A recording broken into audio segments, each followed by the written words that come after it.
আপনারা শুধু আবেগের ঠেলাই বলতেছেন প্রকাশ্যে ফাঁসি যায়, প্রকাশ্যে ফাঁসি যায়, প্রকাশ্যে ফাঁসি যায়। এই যে ফাঁসি দিলে তো ওর সাজা শেষ, ফাঁসি দিলেই তো ওর সাজা শেষ। এটা তো আরামের মৃত্যু।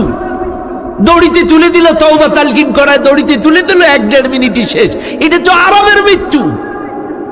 ইসলাম বলছে না এত আরামের মৃত্যু, ধর্ষণের মৃত্যু দেওয়া যাবে না। চাইলে এই যে ফাসাদটা সে করলো, তারে জোর করে তুলে নিয়ে আসলো, তার মা একটা জুতা পাইছে না, আর জুতাটা পাই নাই, সন্দেহবশত তার পাশের দরজায় যে ঘাও দিছে, তার মানে তারে জোর করে টেনে হিঁচড়ে নিয়ে গেছে, এর বলে ফাসাদ। আর কোরআন বলতেছে ধর্ষণের শাস্তি, ফাসাদের শাস্তি এত সহজ ভাবে দিলে চলবে না। সূরাতুল মায়েদা, ইন্নামা জাযাউল লাযীনা ইউহারিবুনাল্লাহা ওয়া রাসূলাহু ওয়া ইয়াসআউনা ফিল আরদি ফাসাদান আন ইউকাত্তালু আও ইউসাল্লাবু আও তুকাত্তাআ আইদিহিম ওয়া আরজুলুহুম মিন খিলাফিন আও ইউনফাউ মিনাল আরদ। কোরআন বলতেছে যারা ফাসাদ করে, যারা ফাসাদ সৃষ্টি করে, এইভাবে জোর জুলুম করে, কিডন্যাপ করে, টেনে হিঁচড়ে নিয়ে তারপরে ধর্ষণ করেছে, ফাসাদটা যে করলো, এই ফাসাদ সৃষ্টিকারী যারা, এদেরকে হয় হত্যা করো, আও ইউকাত্তালু, হত্যা করো, আও ইউসাল্লাবু, না হলে শুলে চড়াও, আর তা না হলে একটার বিপরীত একটা, আর হাত পাও কেটে দাও, ডান হাত কেটে দাও, তারপরে বাম পাও কেটে দাও, এরপরে বাম হাত কেটে দাও, ডান পাও কেটে দাও, একটার বিপরীত একটা। ধর্ষকের, ফাসাদকারীর শাস্তি এত সহজ ভাবে শুধু ফাঁসির দড়িতে ঝুলাইলেই তার শাস্তি শেষ হয়ে যাবে না। আমরা চাই আজকে ছোট্ট একটা মেয়ে, 4 বছরের একটা মেয়ে চট্টগ্রামে ফারিহাকে ধর্ষণ করেছে, তারপরে রামিসাকে গতকালকে ধর্ষণ করেছে। আমরা চাই যেই হোক না কেন, আমরা কোনো দলীয় পরিচয় দেখতে চাই না। ধর্ষণকারী যেই দলের হোক, যেই ধর্মের হোক, আল্লাহর বিধান অনুযায়ী এই ফাসাদকারীদেরকে একটা হাতের বিপরীত আরেকটা পাও কেটে দাও, একটা হাতের বিপরীত আরেকটা পাও কেটে দাও, একে শুনে চলানো হোক। একে এত সহজে মৃত্যু দিলে বাংলাদেশ থেকে ধর্ষণ বিদায় নেবে না। শুধু প্রকাশ্যে ফাঁসি দিলেই বিচার হবে না, ফাঁসিটা শুধু দিলেই হবে না, একটার বিপরীত একটা। কোরআন বেশ কয়েকটা স্টেপ দিয়েছে। হয় তাকে হত্যা, হয় তাকে কি করো, কতল করো, না হলে তারে শুলে চড়াও, আর তা না হলে ডান হাত বাম পা একটার বিপরীত একটা কেটে দাও। তা না, তারপরেও আবার তারপরেও অপশন দিছে, তাকে দেশ থেকে বাইর করে দাও, দেশ থেকে বের করে দাও। দেন এই শাস্তি বাংলাদেশে। কে জেনা করেছে, কে ব্যভিচার করেছে, এই শাস্তি চালু করেন।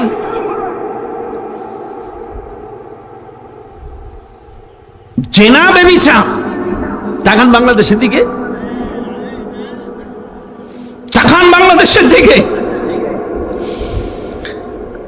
আজকে ছোট্ট বোন আসিয়া, মাগুরা, সে আসিয়ার কথা মনে আছে আপনাদের? কয়দিন হলো আজকে, বিচার কই, বিচার কই, আসিয়ার বিচার কই? বিশ্বাস করেন, রামিসাকে যে হত্যা করেছে এও চাচ্ছে আমার ফাঁসি হোক, রামিসার পরিবারও চাচ্ছে তার ফাঁসি হোক। আর এই খুনির পরিবারও চাচ্ছে ওর ফাঁসি হোক, কিন্তু রাষ্ট্র তা চাচ্ছে না। কত বুঝেন আপনারা? রাষ্ট্র তা চাচ্ছে না।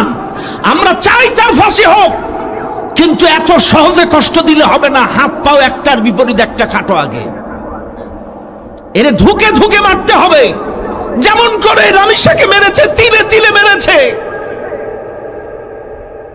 জীবনটাকে বুঝে ওঠার আগেই তার বাতিটা নিভিয়ে দিয়েছে। ওকে তিলে তিলে মারতে হবে, শুধু ফাঁসির কাছে ঝুলাইলেই হবে না।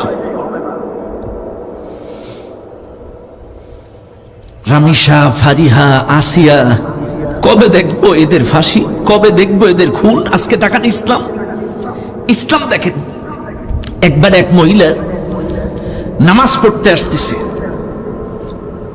একবার রাসূলুল্লাহ সাল্লাল্লাহু আলাইহি ওয়াসাল্লামের জামানায় নামাজ পড়তে আসতেছে। হঠাৎ এই মহিলারে ধরে একজন তারে ধর্ষণ করছে, চিল্লাচিল্লি করছে। এলাকার লোকজন টের পাইছে, এসে তারে বাসায়, তার বর্ণনা অনুযায়ী তারে ধরে আনছে। রাসূলুল্লাহর কাছে আনছে, বিচার হুজুর সেটা করছে। এই লোকটা এত তওবা করছে, এত অনুতপ্ত অনুশোচিত হইছে, যে ধর্ষণ করেছে এত অনুতপ্ত অনুশোচিত হইছে গুনাহ করার পরে। রাসূল বলতেছেন এর তওবা এতটাই আল্লাহ কবুল করেছে, এর তওবা যদি গোটা মদিনাবাসীকে ভাগ করে দেয় তারপরেও এক্সট্রা থাকবে। তারপরেও আল্লাহর রাসূল তাকে বুক পর্যন্ত পুঁতে যতক্ষণ না সে মারা গেছে ততক্ষণ পাথর মারার অর্ডার দিছে, রজম মাফ করে নাই। তওবা করছে, কিন্তু তার তওবা এতটাই কবুল হয়েছে আল্লাহর দরবারে, গোটা মদিনাবাসীকে ভাগ করে দিলেও তার তওবা এক্সট্রা থাকবে। তারপরেও রাসূল অর্ডার দিছে তারে বুক পর্যন্ত পুঁতে পাথর মারতে মারতে মারতে মারতে যতক্ষণ না মারা যাবে মারো, মাফ করে নাই। তাকান, এক মহিলা আসছে রাসূলের কাছে, হুজুর আমি তো বেবিচার করে ফেলছি, আমি বেবিচার করে ফেলছি। বলছে তাই? বলছে হ্যাঁ।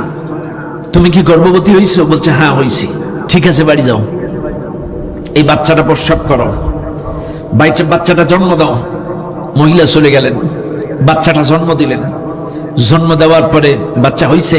হ্যাঁ হইছে। ঠিক আছে যাও, এরে 30 মাস 24 মাস দুধ পান করায় আসো। 30 মাস দুধ পান করানোর পরে আবার আসছে, হুজুর আমার বাচ্চা 30 মাস হয়েছে। তখন বলছে ঠিক আছে, এইবার এর বুক পর্যন্ত পুঁতে পাথর মেরে শেষ করে দাও। তারপরেও কিন্তু তারে মাফ করেন, মাফ করে নাই। কিন্তু আজ আমরা শুধু বলি কোরআনের আইন, কোরআনের আইন, কোরআনের আইন, কিন্তু বাস্তবে মুখে বললে কি হয়, অন্তরে কারণ নাই। আজকে দেখেন বাংলাদেশের মানুষের মন মানসিকতা এতটাই নোংরা। আরে অপরাধী যে দলের হোক না কেন সে অপরাধী, অপরাধীর কোনো দল থাকতে পারে না, অপরাধীর কোনো পরিচয় থাকতে পারে না, সে যে দলের যে ধর্মের হোক না কেন। আজকে কিছু মানুষ বলতেছে সে এর আগে দাড়িপাল্লার ভোট চাইছে, কিছু মানুষ বলতেছে এই নির্বাচনের আগে সে ধানের শীষের ভোট করছে। আই কপাল পুরো অপরাধী, অপরাধী সে যে দলের হোক না তার শাস্তি চাই। কি দাড়িপাল্লা আর কি ধানের শীষের ভোট চাক না কেন, সে অপরাধী, এটাই তার আসল পরিচয়। এটা নিয়ে রাজনীতি করবেন কেন? আপনার মেয়েটা মেয়ে, রামিসা মেয়ে না? আপনি চোখ বন্ধ করে বলেন আপনার মেয়েটা যদি ওই জায়গায় থাকতো। এটা নিয়েও রাজনীতি করা লাগবে বাংলাদেশে? এত নোংরা মন মানসিকতা হয়েছে আপনাদের।